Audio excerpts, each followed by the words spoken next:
Hyderabad వనస్థలిపురంలోని Ananya resort ను ఆకస్మిక తనిఖీలు చేశారు మంత్రి కొండా సురేఖ. రిసార్ట్ మెయింటెనెన్స్ పై మంత్రి తీవ్ర అసహనం వ్యక్తం చేశారు. కనీస వసతులు కల్పించకపోవడంపై సీరియస్ అయ్యారు. Toilet, swimming pool, cottage, kitchen maintenance సరిగా లేదని మండిపడ్డారు. గత 10 ఏళ్లుగా నిర్వహణ లీజుకు తీసుకుంది ఓ ప్రైవేటు సంస్థ.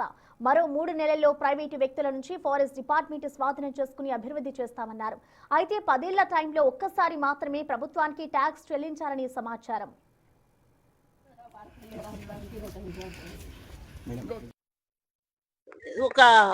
ఒక నెలదేమో అంటే ఒక సంవత్సరాన్ని ఇచ్చినట్టున్నారు, ఇంకొక సంవత్సరాన్ని ఏమో ఇవ్వాలన్నట్టుంది. అది కూడా కలెక్ట్ చేసుకుంటాం. అది ఒకటేసారి 10 సంవత్సరాలలో ఒకటేసారి కట్టారు. FDCకి వెళ్తున్నాయి కానీ మాకు ఫారెస్ట్ డిపార్ట్మెంట్కి రాలేదు. మొన్నటిసారి దాంట్లో PCCF గారు అది ఒక అగ్రిమెంట్ పెట్టారు, మాకు ఫారెస్ట్ డిపార్ట్మెంట్ కూడా 3% ఇవ్వాలి అని చెప్పి. అది 1 టైం ఇచ్చారు, ఇంక ఇవ్వలేదు. ఇంకా ఎట్లాగో వాళ్ళు క్లోజింగ్ లోకి వెళ్ళిపోతున్నారు కాబట్టి ఫెన్సింగ్ శాంక్షన్ అయింది. అది కంప్లీట్ అయిపోతే కుక్కలు కానీ పందులు కానీ లోపల